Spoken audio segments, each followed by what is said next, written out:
Everything that is unaddressed emotion that lives inside of your body that you don't process in the correct way will manifest itself as a physical ailment in your life somehow, some way. Whether that be some sort of sore muscle, it could become a cancerous tumor, it could become an autoimmune disease. I think everything has to do with emotional, mental, emotional, physical level.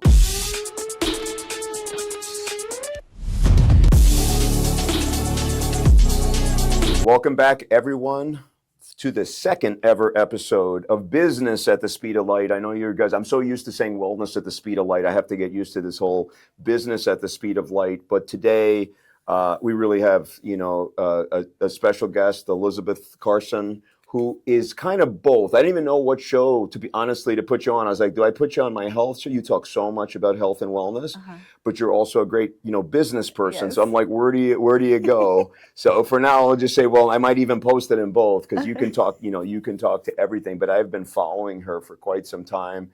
She just brings it every single time. Passion. She's intense. Yeah. You guys know I love intense people. It's all about intense. If you're not intense, like, people don't care, right, about your message. So welcome to the show. We're just going to chop it up and see where this thing goes. Yes, thank you so much for having me. I'm really excited. I'm glad that it worked out. I'm really glad that it worked out. And I was so surprised too, because I was like, oh, I saw him speak at Mar-a-Lago. I was like, his story is crazy. This is crazy. So I'm so glad that it ended up, meshing. Yeah, and I didn't. And like I said, when you just mentioned that to me, I didn't even know you were there. In the audience, I didn't get to speak to everybody afterwards, but it was a great event, and we had great people on the panel, and it was real interesting. It's interesting. I got some people obviously have flack. Oh, Mar-a-Lago. I'm like, we just have to take. We're out here to give a message, so I will speak my message. Wherever. It doesn't matter. I don't care if I'm at Harvard or if I'm in a prison institution. Exactly. I want to help people. Exactly. And if that's the message, that should be the message, right? Because I posted pictures of me there the next day and I lost hundreds of followers. Oh, I was like, I had to erase all the troll stuff. And because I was getting sick of, I'm like, it's just a place. It's just a place. This wasn't a political rally. Right. And no, it wasn't all pedophiles there. Because I was getting the whole, I'm like, it's a place where we're talking about, really important topics. So important. It's such great people that are doing so much in the world to help people. So it's like, why are you, but people will always be. It was crazy, the whole troll. And the funny thing is, I bring it up because you're so great. I mean, you're awesome on, your social stuff is tremendous. And you can't say anything today without causing some controversial stuff. It doesn't matter if I'm talking anything, any word. If I talk about a peptide, it's like, oh, this and that. If I talk about this, if I say, oh, keto diet, you're trying to kill people, they should all be on vegan. You can't say anything. Yeah. You literally can't say anything. But if you're going to go on social, you have to get used to all the people. All the people that are upset. We're not going to vibe with everybody, right? Right. I mean, fine. Right. Well, everybody has different life experiences. They have different cultures, different parents, different traumas, different food they eat, which all affects the person they become. So we're not going to come to this present moment with the same perception of how things are, ever. It's for us to start understanding and accepting each other's differences that will make the world a better place, instead of, oh, well, they went to Mar-a-Lago, therefore, because they feel some sort of way about a person, right? Correct. It's like, let's just take all of that to the side and see each other for who we really are, which is energy, frequency, beings, love, community, and accept each other for our differences, because that's what makes life important and special and interesting. It's like, without all the different religions, without all the different belief systems, cultures, it would be so boring. It's such a beautiful, when I was in college, I was obsessed. I seriously, my favorite book, I still have the book. It's the same book. It's like aged. It's this book. It's called World Religions. And I just went to it was a class, and it looked at everything, right? Islam and Christianity and Buddhism and all kinds of stuff. They all are they're so beautiful. I have the Tao Te Ching next to my bed. I have Marcus Aurelius, I have the meditation next to my bed. I have it's just crazy. I have Chinese philosophy books. I have Christianity books. I have stuff about the Gospels and all, because there's these amazing messages about humanity. We're all connected through this infinite, and it's such a connection. And that's why, to me, and I don't know how you feel, about this stuff. to me, all of this, like this artificial, and I'm not trying to offend, listen, I understand there's a lot of bad stuff in the world. It's not what I'm trying to say, but a lot of this stuff that we put on each other, oh, they're from there, they're this political thing, they're this color, they're from this country, whatever. It's a lot of it is just our own fears, just as humans. And I think we need to work on, like, we just need to focus on our connectedness.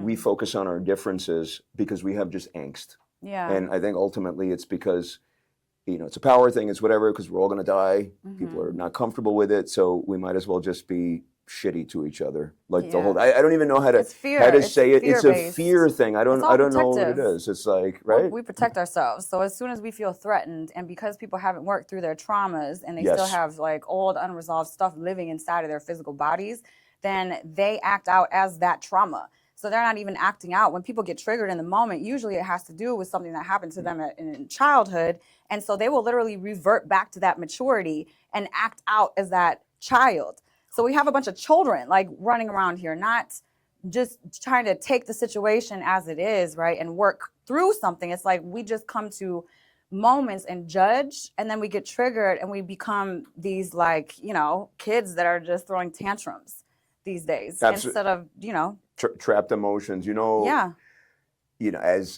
as somebody, listen, my background, I studied, I'm a surgeon, spine surgeon. So a lot of these things, they're just not taught to us. I don't think that's even taught like in our other, like even like in psychiatry, it's not something, it's like, but I had this guy, Neil Gannon, on my podcast, like early on when I was doing the show. You should actually get him. He's I think he's like in Australia now.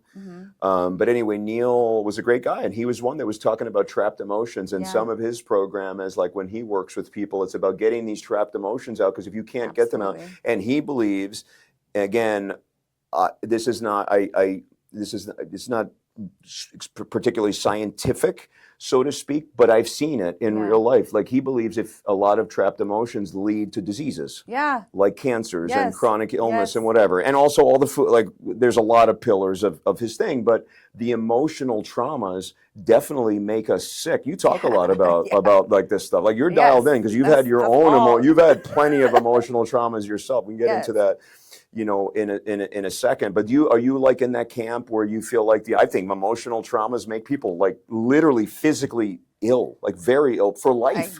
For life. Yes, absolutely. I think everything that is unaddressed emotion that lives inside of your body that you don't process in the correct way will manifest itself as a physical ailment in your life somehow, some way. Whether that be some sort of sore muscle, it could become a cancerous tumor, it could become an autoimmune disease. I think everything has to do with emotional, mental, emotional, physical level. Like everything is correlated. So, I mean, think about it. If you get stressed out, we tend to like protect, right? So we'll tighten. Climb like, up. Yes. So what does that cause over time though? If you're always protecting and you don't even know that you're protecting, you're always like causing inflammation in that area, right? As you a doctor, just nailed it. That's what I was going to say. That's the scientific part of it, is the because you're blocking flow. Living in inflammation. Yes. And then you talk about like the qi and all the Chinese medicine, like it's the flow, the meridians, your energy gets blocked, your blood gets blocked, the oxygen gets blocked, everything is blocked. So of course something is going to happen in that area. That's what I mean. And again, the reason you have such a big following, right? You're speaking in lay terms. And I think that this is really what's lacking in the medical community, is that we're not talking to people in lay terms. I'm just I always tell people, I went to fancy schools, I did some stuff, but ultimately I'm just a kid from the Bronx that knows how to talk normal to people, so I can actually connect with people. And I really want to distill down these very complicated topics into stuff, because to me, this is what it is, right? If you look at Chinese medicine, thousands of years of study, right? And then you look at Middle Eastern medicine, all these different, like what you just said right now, people have been talking about. Even if you look at like the Greek writings, they talk about this. They're trying to figure out, right? They're trying to differentiate what's what. We can go on with all these different philosophers. What modern medicine has been able to do with like studying it is then correlate everything you just said scientifically, right? So we say something is blocked, then you can look at it and then just drill it down to actual molecular changes that happen. And that's the science. But that doesn't mean that the ancient remedies and treatments were not effective. Just because you figure out what the molecules are doesn't mean you treat everything with a drug. Right. Which is what we decided to do. Why? Because it's profitable. Yes. But that makes people sicker. But just things like meditation and breath work, and then you go, more advanced. People, I always talk about like all the like the biohacking stuff. I'm a biohacking maniac, but just because honestly, meditation, breath work, that is a form of biohacking. It's just basic, like it costs nothing. Yes. And you can do it, right? You took Joe Dispenza. How many people has he had reverse their tumors and things like that? And again, this isn't medical advice. I'm not telling you that if you have a tumor, you should go to the Himalayas and meditate. That's a horrible idea. If you have, treatments that can actually, be worthy, but it doesn't mean you don't also do those things. You just have to explore. So for me, as a physician who studied this stuff, and now I'm like even more in tune with it because now I want to really go back to the basic sciences. What I say is we just need to understand that these ancient modalities, getting rid of the trapped emotions, we can go on and on, they really are healing. I see it. I see it because you can fix somebody structurally, but if they're sick, emotionally, then they're in a chronic inflammation. They're they're terrible. Then they're not eating well. Whatever. So that all being said, because that's a rabbit hole that's like hours, right? Of a rabbit hole. You just hit it right on. Like you just said that was like the other night I was on this speaker panel, and that was the question. They're like, hey, I forgot what exactly we were talking about, but I'm just like, my mantra is exactly like yours. Yeah.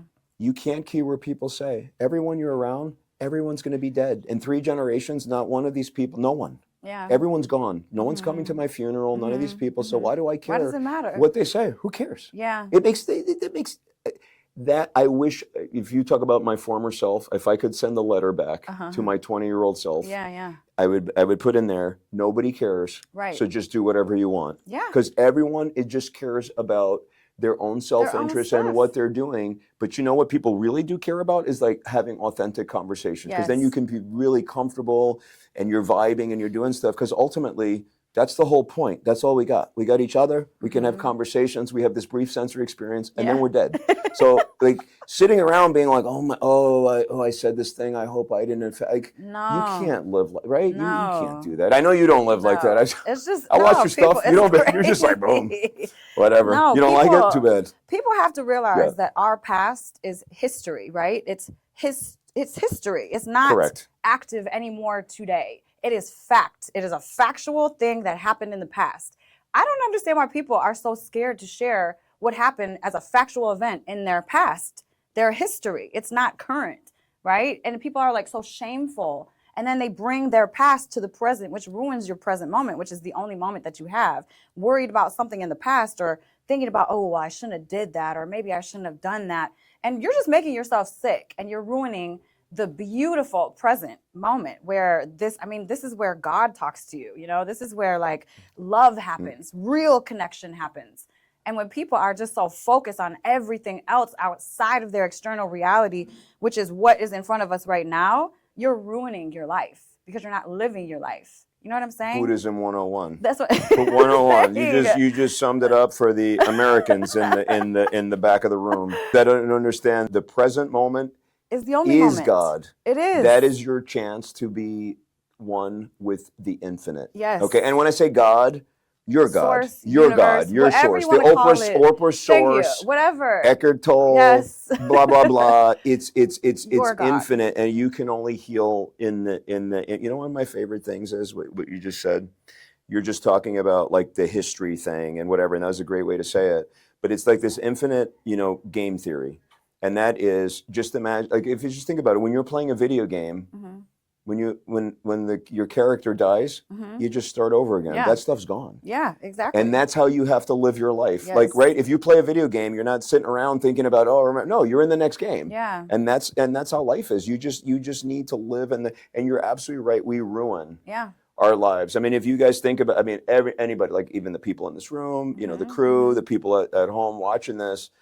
Think about how many moments of your life you've stolen from yourself by either thinking about past whatever. Or paying attention to something that stresses you out. Or wanting to be, like right now, we're having a conversation. I don't want to be anywhere but here in this moment. Yeah. This is amazingly enjoyable. I'm enjoying it. But imagine I'm having this conversation, but I'm thinking about like dinner plans for tonight. Or I'm thinking about some stressful thing or I've had a test coming up, like, in 2 weeks, whatever it is, whatever your thing is. you're just ruining your whole life. It's Yeah. like people, you go on vacation. We're all, and I listen as a surgeon, I could tell you, yes. go on vacation. Mm-hmm.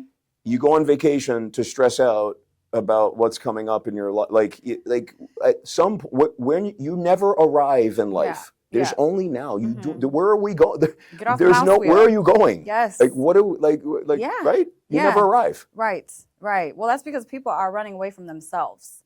Mm. So that like people will distract themselves from themselves because they are afraid of what is inside. So that's why people, addictions. That's why people go to stimulus, social media, sex, shopping, food. I mean, you have to really understand and realize, like, what am I doing these actions for, right? So it's like, are you trying to run away from yourself? That's what causes a lot of people to live in the past or the future because they can't sit with themselves. So it's like, exactly. Yeah, because they have so much unresolved stuff that they're running away from. And all it's doing is pushing it down further and further and further, which is going to become a bigger physical ailment eventually if they don't unlock that to start processing and releasing that stress from their bodies. And then they sit there and people watch the news. And okay, watch the news, perfectly fine, whatever, float your boat. But if the news is stressing you out, please don't watch local news. It literally makes you sick. Literally. Literally. Like, yes, Literally. It really does. See, media is programmed to put fear into you because this is my ratings opinion. way better. You Yes, talk about of you course. just see, oh, this guy got shot, that one, this and that. Ratings, and then conditioning, right? I mean, people don't. I think that there are people in control that do not want us to become conscious, aware, and powerful beings. They want us to be bogged down, stressed out, not conscious, following and just reacting to the stimulus that they are providing us, right? So they don't want us to be powerful, calm, and creative in the moment. So therefore they pump fear, they pump stress into us. So we're very reactive. And so we don't have any conscious thought between the stimulus and the response. Stephen Covey talks about it, 7 Habits of Highly Successful People. Yes, stimulus response. Book is like, this right here, this book. Middle part of stimulus and response for the conscious thought, intentional action. This is your life. This is the journey. This is the amazing part of life. You don't want this. But stress causes this, fear causes this, stimulus response, no space. So it's like we have to. This is life right now. This moment that we are experiencing. This is life. There is nothing else. The stuff that happened yesterday. Mm-hmm. It's not existent. It doesn't matter. Now, we want to learn from it. I'm not telling people not to learn from it. Say, oh yeah, yesterday I did this thing and it was a disaster. And I'm going to do it again today. Of course. No, we're not saying that. But you have to live in this moment, and people are.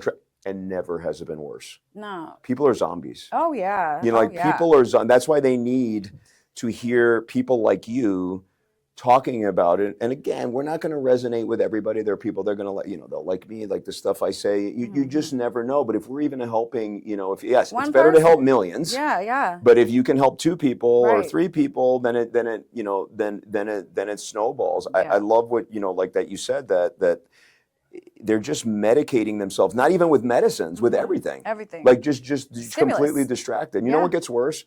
The biggest source of stress that I see for most people, as far as the people that are really the suppressors, and I have a lot of them are my patients. They like to suppress everything because they don't want to think about where they are. Right. They don't want to, it's painful, I get it. Yes. But then they have all these decisions that they need to make that then they struggle with, and it snowballs because the more unmade decisions that you have in your life, the worse it gets. Oh yeah. Right? It snowballs. And then you get to a point you don't even know why you're stressed anymore. You're just in a chronic state of fight or flight. Yeah. And you have no clue what it is because there's 100 things. So how do you even pick it? So today it's this. Today it's, because my lawn doesn't look good. And then tomorrow it's like, I don't get paid enough at my job. And next thing is my kids are acting up. And it goes on to the next. And then you're living in chronic stress. Then you're sick. Then your diet takes a thing. You don't go to the gym anymore. It's a vicious cycle. I see it every single day. And people just need to wake up to it and get enlightened. Yeah, well, go inward. People, I mean, we have been conditioned and systemized to believe that everything that helps us is outside of us, when it is the opposite of that. It's like we are so capable of healing. We are so capable of thought and intentional action and creating literally anything that we want to create. Anything is possible, but we are the ones that hold ourselves back from life because of our limiting beliefs, because of, I was told this, so therefore this happens. I mean, I really honestly think it all comes down to dealing with your unresolved trauma, because your nervous system and brain, of course, you know this, is developed from fetus to 7. So you're literally, if it's rooted in trauma, which most of us have that, right? I mean, even if you got a side little It's attitude rough out. look, It's rough out. It's rough out here for people, but they rough don't want out to talk here. about it. But it's rough. No, People it are right. When is. you start talking about it, a lot of people. So many people rough. have stuff, right? Stuff. And it's, I think, well, everyone has some stuff, but some people have it bad. Some people have, yes. But I mean, I don't even feel like trauma is not something big or small. It's just how the nervous system perceives what's the stimulus, right? So if the nervous system can't complete the stress response, that gets held in the body as a fractured charge and memory. And so that nervous system and brain, like whenever the body gets triggered by something that reminds them of that, then they are going to act in the way that they did, you know, when they were kids, which is usually like toxic. So if you grew up in a toxic family situation, then chaos becomes your familiar. So that is how you received love, through chaos, right? So that is what you're unconsciously going to search out for in life and start to recreate that, because that is how you received love. That's what you're comfortable with until you are aware of that. You go in your inner world and then start to rewrite those patterns and rewrite your identity. Because people pleasing, perfectionism, toxic relationships. I mean, these are all things that are usually rooted in childhood trauma. For people that are, you know, a little bit, it's the classic battered women syndrome. Yeah. It's literally the classic. Yes. That's, a lot of them were in these horrible environments. And then they end up in these terrible relationships. That's how they feel love. Because it's just it's a weird, you know, thing. Again, that's not my area, but it's a classic, you know, finding, and we see it, and there's so many, you know, like, you know, reasons. Yeah. Well, we will always pick familiar pain over unfamiliar gain every single time. Every time, because the brain and body just likes to predict things. I mean, we save resources by prediction, by predictability, right? So like we are predicting always what's going to happen. And so we're rerunning the stories that has already happened in our life until we literally rewrite those things. We can't, you know, we have to put conscious thought and work on these patterns because they're unconscious within us. I mean, you're adopted, so we have massive abandonment issues. We got the whole adoption thing going. That's another show. We're going to do a whole other show on adoption. I mean, there's so much to talk about that. It is so deep. Because I struggled with it like massively, especially and I don't know how your home was, but when you're in a home that you don't look like the other people, were you in the same situation? Yep. That's a very different experience, you know, for us, as opposed to my neighbor, believe it or like the neighbor kid across the street, he didn't find out that he was adopted till he was 17. Wow. Because he looked like them. But then when he found out, like, first of all, why aren't you telling the kid that they're, I mean, again, I don't want to go off, because if we start talking about this, that's a different show. Yeah. Because we're both, like, obviously, this, like, like, people that don't know, if you're adopted, this is serious. This is serious fucking business. It's serious. It's but so, those when he found out, he like ran away for a little bit, and then he didn't want to talk to them anymore. Well, that would and he's right. Completely screw me up. But that is, imagine you don't even know. Like, in my household, like, it's hard to, would have been hard to hold that secret. People like, but even though there are, I just watched, I don't know if it was on Netflix or something like that. The girl clearly was mixed, and then she was in this other house, and they were like, that's my mom and dad. And it's like Michael Jackson's kid. When he like held up the kid, I'm like, you know, you're black. I'm not trying to tell the great, you know, like, and then Michael Jackson, that comes with a whole other, forget the political stuff. But that's clearly was not his kid when he's holding, like, whatever. It's so interesting because if you're an adoptive parent, you really need training before you take these kids to understand there's a zero. It's so weird because a lot of times the way that the adoptive parents feel, that's what passes on some of the shame to the kids. It's a big problem because if they're like, oh, this is great, you're adopted, we got you from wherever, you know, like whatever, everyone has a different story, but like you want to teach the kids to be proud of that from the first moment they got that change their entire life. As opposed to it's always weird. It's just you don't want to talk about it at the dinner table and it's weird and then people are talking about you and you're you know there's racism going on and there's all this other stuff. Don't you think that that's such an important thing? And again, I don't know your like the whole story. But do you feel like you were made comfortable in being adopted, or was it just a lot of like, it was just like it's weird? Yeah, you're doing you're doing what I done. There's a lot of like weirdness attached to that. Very weird. But I think that the adoption was like the biggest trauma that has ever happened in my life, which set me on a traumatic life journey because of the energy that I was carrying at such of a young age. So I attracted a lot of crap at a young age, I think, because of the energy. In my mind, we create our realities. We are the Of course we create. That is the only reality. Yes. It's whatever's going on in here. And we create that. Nobody else creates that for us. So I am not a victim to my reality. Yeah. I attract all the good, all the bad, all the awesome, all the traumas. I attracted everything in my life, right? I did that. So in my mind, hands up, put your hands up. In my mind, Gary V, like seriously, Gary V says he's like, by the way, Gary V's the best. And Gary V's like, he's like, you know what'll make you happy?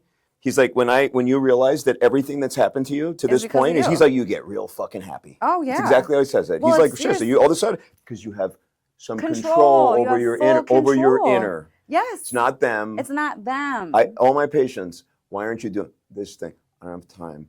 This, my dad, my sister, I got this, I got that. I'm like, do you like, I was like, listen to the voices in your head, write them all down, and then just tell me what you sound like. And then they're like, oh, okay, that's a different way to look. But anyway, so sorry to keep going. I'm enjoying this. I have to throw that in there. Just getting real happy. Just take accountability. People just do not want accountability over the stuff that happens to them. Yes, if you get hit by a bus and it's just random, I get it, like saying, oh, whatever. I'm not saying that, but when things happen to you, when you're not achieving the success and whatever. Well, it steals your power away. 100%. When everything has to do with everybody else. Oh, he did this to me, so I can't.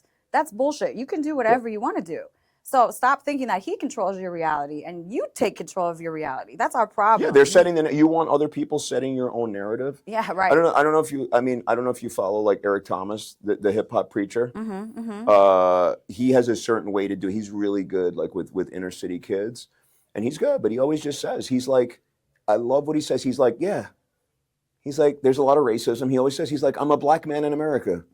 Of course, there's going to be racism. He's like, but I'm one of the top motivational speakers in the world. Yeah. It's like, I'm not going to just let that hold me down. It's the victim's mentality. Exactly. People are, the percentage of Americans that have a victim's mentality is shockingly high. Oh, it's probably 99.99999. It's way higher than people want. But you ask people, you have the victim's, oh no, not me. I'm not, no, you're not. I've heard you speaking before. Like, well, I mean, it's hard. It's hard for us as humans with egos to not be victims, right? Because when someone hurts us, it feels so cozy, right? To sit in that pain and, oh, because of them, they did this to me and it's all their fault and frick them and da-da-da. I mean, it feels good, right? It feels good to sit there. But it does nothing. But it does nothing. It steals your power. So if you turn the mirror around and say, hey, how did I create this? Now you take back control, you take accountability, and now you can change your reality. But if it has all to do with the other person, you have no control over that. You're just a victim. Amen. Please keep preaching that. Like, people need to know that. Like, honestly, it's like my biggest pet peeve. I'm like, so many times when I'm like, do you hear what this stuff say? We have to catch ourselves. Yeah. But when you become enlightened, I'm not like, relax. When people in the comments, oh, you're enlightened. You're more enlightened than us. No. I'm not mean that. But when you can become enlightened about yourself. Yes. Then you are very conscious, which is why meditation and breath work and all that stuff is good. You have to be alone in a room. Don't bring the phone in the room. Just sit there and think about your life. You're going to come up with some good answers, right? When you're accountable to yourself, you hear your own stuff. When you're lost in all these other things, you listen to these preposterous things that are being told. It's always, who's great about it, like the great and the one and only Kobe Bryant. He was amazing at it. He would say he made a contract with himself. He's like, this is how many hours a day I'm going to work out. I'm going to do this and that. And then he's like, the thoughts come in. He's like, my knee's sore. He's like, your knee's not sore. Stop it. You're going to do it. He's like, I'm going to do it. I'm just going to do it. And that's like the ultimate accountability. Have accountability for yourself. Don't be that friend, right? We always say, oh, I hate that guy. He never shows up in time, whatever. But you're that friend to your freaking self all the time, right? You do that to yourself. Yes. We self-sabotage. Always. I am in the healthcare industry. We not only are big corporations trying to sabotage us purposely for our money, but they've brainwashed enough that literally they've turned us on ourselves. Oh, We are yeah. literally destroying Ourselves. ourselves. And I know how dialed you are into, like, you talk health and wellness, like most of it, actually, that's like your favorite, Yeah. right? Like why can people not connect their behaviors to what they've turned into? It just preposterous to me. I'm like this, oh no, it's not that. My genetics, my this, my that. I was like, no, your genetics didn't make you eat that food. No, like I don't even know. I'm just giving one example of a thing, but I always try to connect where they are now. So what I do is I say, when you were in 8th grade, and I'm sometimes, I'm not even mean. I've never had a complaint like about this stuff, because I'm just honest with you. I'm just a real person. I was like, I have my own struggles. I'm happy to talk to you about it offline if you want. But it's just like, when you were in 8th grade or 9th grade and you were all like, the world was, I was like, this is what you want. Like, look at you. Yeah. You're sick. Yeah. Yeah. Self-made. Not, obviously, if they have a genetic, I'm not going to say that to them, or if they have like scoliosis, but if it's sick, type 2 diabetes, obesity, right? Chronic, just chronic illnesses, fibromyalgia, all these things. Yeah. And again, people get sick, but a lot of it is our choices, right? Diet, some people, a lot of my patients haven't seen a gym for 25 years. They don't even walk. They don't get in the sun. They don't, like, just the basic stuff. Connecting those dots, it's hard. They don't want to connect it. It's like excuses start coming out. And then we do the forward connection, where you just say, let me give you 2 scenarios. You continue doing whatever, you're either going to be dead in the ICU or in a nursing home looking at a wall, because a lot of times they don't have windows. Or you're going to change your lifestyle and you're going to be a happy, healthy grandma that's running around with your grandchildren. Everyone loves you. Oh, grandma's coming over. Yay, she's going to break some cookies. Or you could just feel like garbage and they could just come visit you in your wheelchair and your thing. You got to make this decision. I just give them the hard choice. And sometimes they're going to see a spine surgeon. They're like, what the hell is going on? Like, they're just, I don't even, what is happening in this room right now? They're just not expecting it. They thought I was just going to say, oh, we need to fix your back. I'm like, you need fixing of a much greater, amounts than putting a couple screws in your back. So why do people have such a difficult time connecting the dots? Well, it's hard taking accountability, because then you have to kind of put the mirror around and see how you cause things in your life. And people don't like to feel like that, because it brings us back to childhood when we got in trouble with our parents. So like we don't feel good when things are our fault, right? So it's natural for a human to be like, oh, well, I'm going to run from this feeling. So I really feel like people that are sick and they continue to make choices, like let's say someone is morbidly or obese. Yeah. Okay, that's a mental health problem. You have a mental health problem. It is not about food. It is about the fact that you cannot control the stimulus externally and you're running away from a feeling inside. So we have to go inside. It's always us, right? It's always the unresolved trauma. And it's really the fact that we don't love ourselves. Because if we loved ourselves and we loved the vessel that we live in, whatever your belief system is, I think that we're energy and we incarnate inside of this vessel. This vessel is not us. But if we love this vessel, right, and we love ourselves and we love our life, then we're not going to allow ourselves to eat because we're stressed, or to do drugs because it feels good, or to go have that extra drink because it's fun. It's like we respect ourselves enough, we love ourselves, and we love this body enough to know that this is what houses us. And the more clear this physical body is, the more clear our mental will be, the more clear our energy will be. And then what does that happen? Well, it turns out in like the universe, the universe, God, source, whatever you want to call it, gives you what you are, not what you want, because it's literally, there's no separation, Correct. right? So the minute that you want something, you don't have it. So it gives you what you are now. So what type of energy, what decisions, what type of thoughts are you carrying right now? Because you're creating your future. So if a person is not present because they're stuffing their face with food, why is that? Because they're running away from something within them. So it's really about people, I think, looking at themselves, realizing that we've all had it hard at some point in life. And because we've had it hard at some point in life, we have built walls. I use the onion, right? So we are the center of the onion when we're born. And as we get hurt, right, we build a wall. Yes. As we get heartbroken, build a wall, a shield, a wall, a shield. Maybe we lost a job, shield, right? So then we don't even know who the center is anymore. We start to align with this personality that's hardened over time because of all of the pain that is caused. right? So we have to peel back the layers of ourselves to get to the center of the onion, because at the centerpiece, that is connection, that is presence, that is how you're going to create the beautiful life.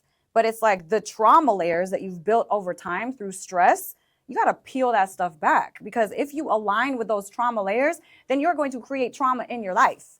Like, you know, it's not going to be aligned, divine, and perfect for you if you are not yourself connected, loving, and just, you know, like present. I would say presence. No, the presence is huge. If you look at the writings like of Eckhart Tolle, who's one of my favorites. Yes. The dude, right? Like, he became awakened one day. He was miserable, and he just sits on a park bench, and all of a sudden he recognized that the infinite is in this present moment. Yeah. And he had this epiphany. And when you read that, Yes, like just that one chapter, that's what people just need to understand. And listen, Eckhart, he talks very slow. He's like, you know, like very calm. Three times. Oh, did you? 3 times speed. Yeah. You got to 3 times. Yeah. He talks like really, really slow, but because he's calming. So he's always in, but it's in that present moment. Yes. And it's amazing. Yes. And it really goes down to the present moment. And I think the more people don't live in the present moment, the more likely they are to just go off the rails and well, then because you do align with your mind, right? We're not our minds. We're the awareness behind that sits behind everything. We are literally observing everything, and we can observe the monkey mind, right? So our thoughts are not ours. Like in my thought process, there is a whole bunch of energy that sometimes even like maybe even I'm thinking your thoughts, right? There's just so much random stuff that goes on in our monkey minds that's not us. It's literally we are the awareness behind the monkey mind. We are watching that happen. So that's what we have to always remember. We're not these bodies. We're not our thoughts. We're the awareness behind everything that is literally watching, right? Like, and if you can kind of sink into that awareness, and you can watch your monkey mind telling you all these stories to create stress in your body, that's the power, because you can separate yourself from that. By the way, this is Buddhism 101 today. I'm serious. Like the monkey mind, these are all like very quick Buddhist concept, right? Like it's like the suffering. We're all suffering, but most of the suffering is like not wanting to be in the present moment, wanting to be somewhere else or wanting to do something else. And we notice that, right? When we're at our most miserable, everything we do, even when we're looking forward to something, you're looking, oh my God, I can't wait to hang out with my friends. You're there, you're miserable because you're thinking about some, and then rinse and repeat. Constant. It's the opposite. And that is literally the source of suffering. Yeah. From a kind of a mental standpoint. But you said it beautifully. I mean, like literally that's Buddhism 101. You don't even have to read like the whole American Buddhism movement stuff. You just listen to her and we got the whole thing. It's true. And you have to watch, and that's the question, is like when you hear a voice, like when you have that voice in your head, what is that? Yeah. Is that you? Right. Or is that just a random electrical thing that's going on? But you watching that, you have to become the watcher. And when you get really good at, and that's why the deep breath work meditation, you're watching your thoughts. I encourage you guys at home, if you're watching this, try taking 10 deep breaths and not having a thought. You'll have so many thoughts in there until you get better and better. Yeah. When you do it, but you still, I don't think I can eat, and I do it all the time. And like a thought will just pop in there. What is that? Like, what is that? What's it? What is? It's not even useful. I think it's ego. It's weird. That's like the human. This is like the game. I think we incarnate in these bodies with egos. Yep. And the egos are so, they're like little kids, like scared of everything. So it's rooted in fear, really. I think fear, self-protection, self-preservation. Yes. But like that understanding of like, what are our thoughts?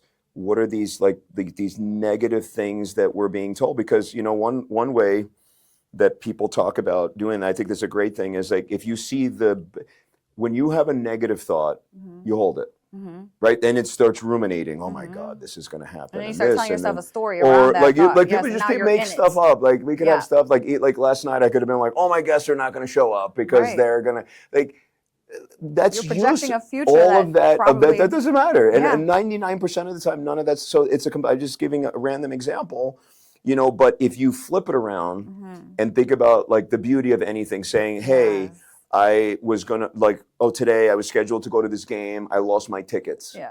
whatever. I'm just giving anything. But now I have free time. So now I'm going to do this, because when you replace it with a positive thought, those tend to go, like, we don't hold our positive thoughts. Like if you have a positive thought, it lasts for about 2 seconds and we get rid of it. So if we could switch it, if we could see the bright side of things, I'm just trying to give people like little baby nuggets. There's always a flip side to get started with. I think, well, people, so you know about our reticular activating system. Of course. So, yeah. So if we focus on gratitude and we focus on things that are powerful and we start to believe it, right? Even if we start out not believing, if we start to repeat that and start to look for things in our reality that remind us how powerful we are, that remind us how grateful we are, that remind us that we are amazing, loved beings, then our reticular activating system is going to eventually start to filter our reality for that gratitude, things to remind us of gratitude. But if you think that life is scary and it sucks, then your reticular activating system is going to filter your reality for obstacles and things to remind you that, hey, you suck.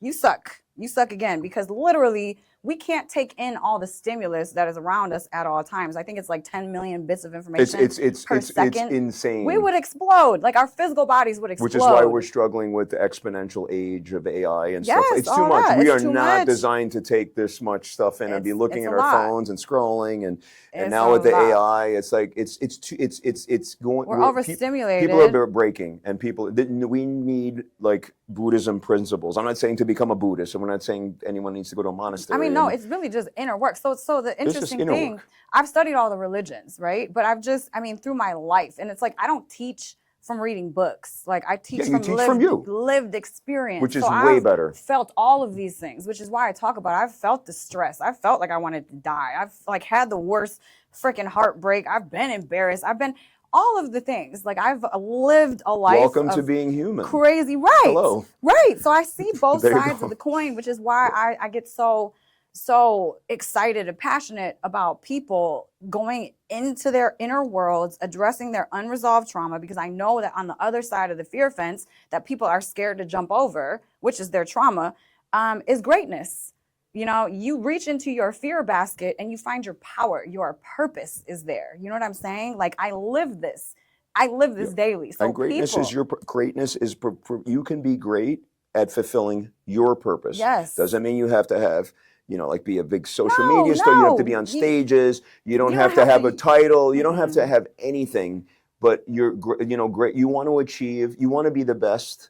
Right? You want to be the best you, like whatever that is. Yes. And people don't do that. Stop living other people's lives. Thank you. I say that all the time. Stop living other people's lives. People are living lives. And to be honest, I struggled with that for a long time. Yeah, a lot of it goes back to the stupid adoption thing, which we could talk about a whole other thing. Yeah. But you're just trying to please but we do that too, like in the medical profession, because we just feel like, okay, we train this way, so we should talk a certain way or do a certain thing. And again, I'm not telling people to like be vulgar or do anything. I'm just saying you have to be your authentic self. Yes. And with this whole project that I've been doing with the media, now really expanding, I really enjoy this, like having these conversations. I could do this all day, right? Because it's amazing. We're sharing ideas. We're vibing, but this wanting to try to project yourself as something that you're not, to fill some box or to be, held back or something like that, is just it's again going back to suffering, and it makes us sick.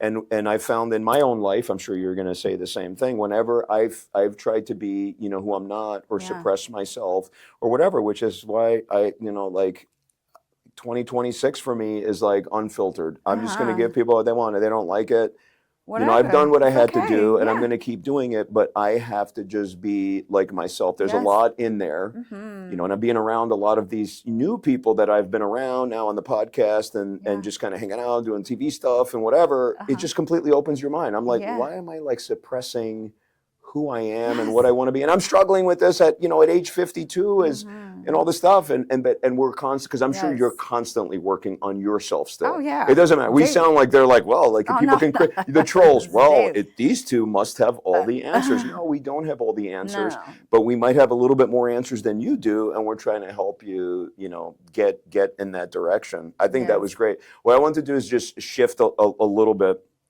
before we run out. This is real important, because you talk about on your, like the stuff that like I'm obsessed about, right? Like mitochondria and frequency and all this other stuff. Yes. Peptides, all my favorite buzzwords, and they're not in there, you know, like not just. So, what got you interested? Let's talk about mitochondria for a second. First of all, what got you so like fascinated by like mitochondrial, you know, health? You have this great quote. I'm actually going to pull it up while you're talking. Okay. I want to say this because, folks, I mean, you got like this is deep.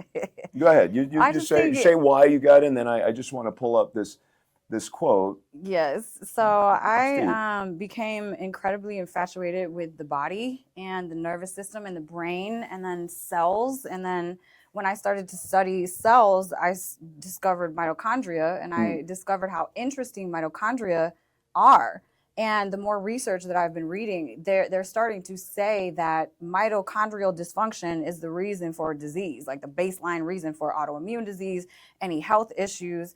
It's just becoming such a prevalent subject. Oh, you're talking to the choir. I mean, I talk mitochondria. Every other word out of my mouth is mitochondria on my stuff. It is absolutely mitochondrial dysfunction is at the root of so many things, including things like concussion that no one talks about. Wow. Well, think about it. If you don't have the energy in your cells to produce the healing properties that need to take place in your body, then you're not going to heal properly. So baseline, if you want to be healthy, you have to support your mitochondria, because that is literally the powerhouses of your cells that are giving your cells the energy to function properly. 100%. It's not, and you bring it up. So I want to just say this quote. This is one of the, like, this is like, I like almost a tear to my eye when I read this quote. I was like, who is this woman? Like, where are we getting this? We have been conditioned to look outside for a savior, while the savior is coded into our own mitochondrial DNA. Yeah, and then mitochondria are ancient,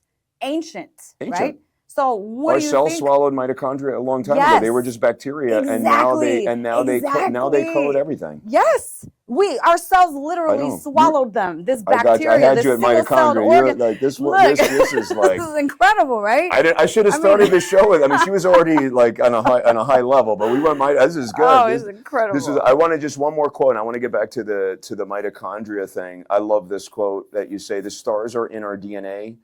We are literally made out of the stuff of gods, yet we act like peasants in a corporate kingdom." I mean, you're dropping, I mean, seriously, and I could just tell you, I mean, obviously, you're not a physician, but physicians need to be talking like this. I'm sorry. And this is what we're missing. It's like, you know, like, this is, I mean, that's like deep. This is deep stuff. And that's why you resonate. Though. It's so true. Absolutely, it's true. So I want to talk about mitochondria for a second. I'm going to tell you what is so fascinating. And I promised, like, my audience that I was going to, and I'm going to do this because it was a second part of a mitochondrial, post that I did of how mitochondria are like the center of everything. But the electron transport chain, it's in the inner mitochondrial wall, is, if you look at structures, it's the closest thing to the God, like people talk about the God particle for other stuff. Let's not go there. That's a whole energy thing. But it's the closest thing to like the source that you can. So basically what happens in this thing, there's all these complexes on the inner mitochondrial wall. And complex 1 is really fascinating because that's where NAD plus target, that's where it drops off this thing. But anyway, you get an electron that goes down this chain, all this series of events, these gated channels open up, all this stuff happens, and at the end of it is something called ATP synthase, which is this rotor, which is the most beautiful structure. That's everything. That's creation. There you go. ATP synthase is it. Yeah. And this motor, and it's crazy, and no one's and like people are not talking about this stuff, and and so until I got down into to the integrative health stuff, I didn't go back to to mitochondria and its beauty, but it's all of life is in there. Now again, plants are different; they have chloroplast. That's all. I don't want to go into like the differences between plants and animals. We can do that on another show. Very interesting. They have sunlight, but we on complex 4 can absorb infrared light, which is why I'm a maniac with the photobiomodulation stuff. I gave a TED talk at Harvard on photobiomodulation and I'm so frustrated that it's not used more. And I could talk about that when I come on your show. We could talk about like this other like hardcore science stuff. This is my passion, in life, and biohacking, right? It's all biohack. So you want to biohack the mitochondria. This is all it's about. Yes. And so you can take these different things like using oxygen and NAD and light therapies and even vibrational stuff does stuff with mitochondria and make the mitochondria work more efficiently, produce more energy. But mitochondria also have their own DNA, like you were saying, in your brilliant way. Don't talk like that.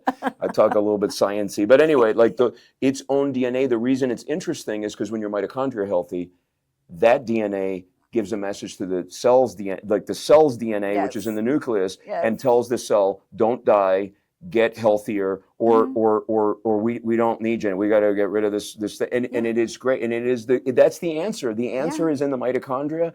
And then we can tie inflammation. And so like in my clinic, when I talk to patients, I was like, we do two things here. We do everything to decrease your inflammation and boost your mitochondrial health. Boom. Everything else is a lot of science. And I was like, you don't have to worry about that stuff. Let me be the doctor for a minute. We're going to focus on these things with all kinds of modalities, whether Western medicine, Eastern, whatever. And we're going to focus on boosting your mitochondrial health and just plunging your inflammation. Because these people are they're just I just call them like inflammatory, just balls of and they're just rotting away. You're killing all your cells.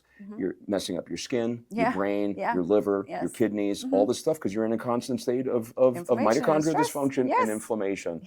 So anyway, we'll have to pick this up on the on our other show. We could talk a whole show about mitochondria. Hours. Right. I talk about mitochondria, for hours.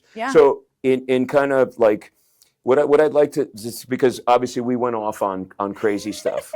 Obviously we should have booked another 2 hours for this podcast. But so you help people. You just wrap because I want people to know like where they can find you, all this stuff. But you really help people. Like for example, like as a person in business, just talking to you, like I just picked up so many different things. Like I feel good. So you're really helping people get their stuff together. Let's right? Like that's what you do. And that's why it is amazing because so many people are struggling with so many things. So if they are learning from you and really getting their lives together, which is getting themselves together, their inner together, they're going to be so much more effective in life, family, business, whatever, medicine, whatever they're doing. So just tell people like kind of, how can they reach out to you? What would you do for them? Like what's your passion? Like who do you want to contact you on this stuff? Because a lot of times in your shorts, you don't really, you say these great things, but you're not like, hey, come find me and I'm going to do, this for you. Right. So like, what is like, how do you want to fix people? How should they find you? What do you want them to do?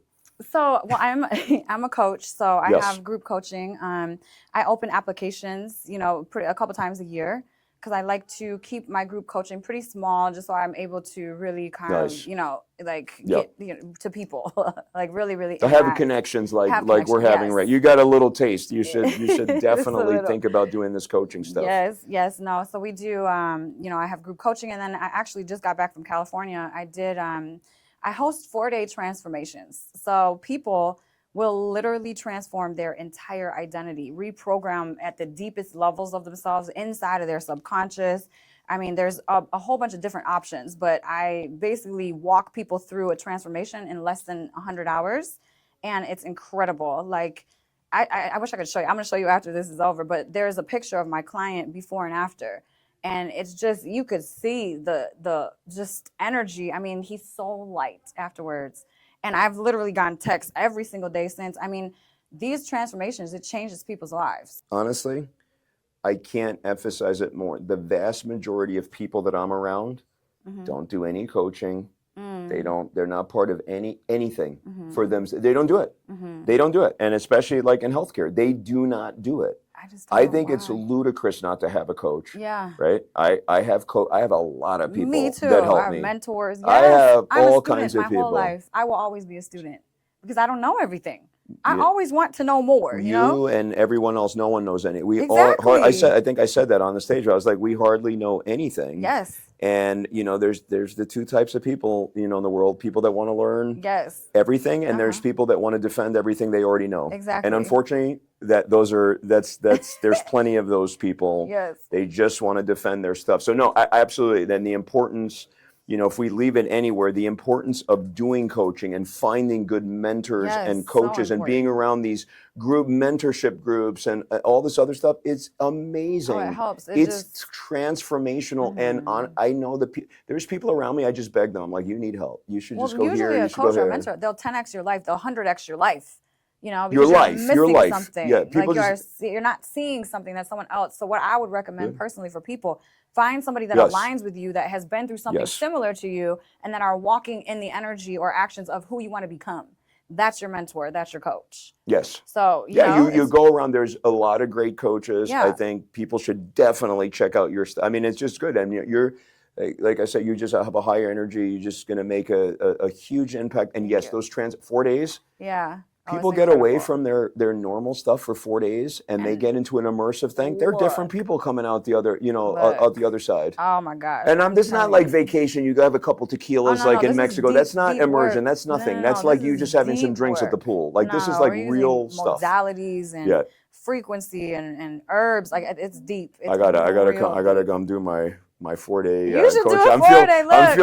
I'm feeling. Oh my God, it would be incredible. I'm feeling good. Everybody that I have brought through this 4-day has literally 100x their life within like 6 months. Of course I'm telling you, because it completely rewires your identity. I have not met a while. Okay, in medicine is a little different. You can become a great surgeon. You don't need, like some people don't need, but they have mentors. Yeah. Like but as far as in business, I personally have never met a super successful person that doesn't have coaching and mentors. Yeah. Never. Yeah. I don't know one. I can't, like literally off the top of my mind, I cannot tell you one person that doesn't have it. And I said that. I think I did a post a couple years ago, like on LinkedIn, and I just said one of the things I regret the most is not seeking out people's help. Yeah. Because the more transformed people are, the farther they are in life. Honestly, you would think, oh, they don't want to talk to anybody. They're too important. It's literally the opposite. There's billionaires out here that if you get to know them, they're like, oh yeah, come hang out. Like pick my brain. Like how can I help you? They want to give back. And again, I'm not, don't go seeking out, but what I'm saying, find coaches that can really help you and mentors and stuff like that. So what's the website that you want them to go to and your handle on Instagram? Her Instagram's great, by the way. This is where I first started following her, was on Instagram. So just tell the audience where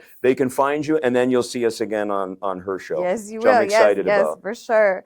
So you can find me at ElisabethUnlimited.com, and it's spelled with an S. A lot of people spell my name with a Z, so it's actually Elisabeth.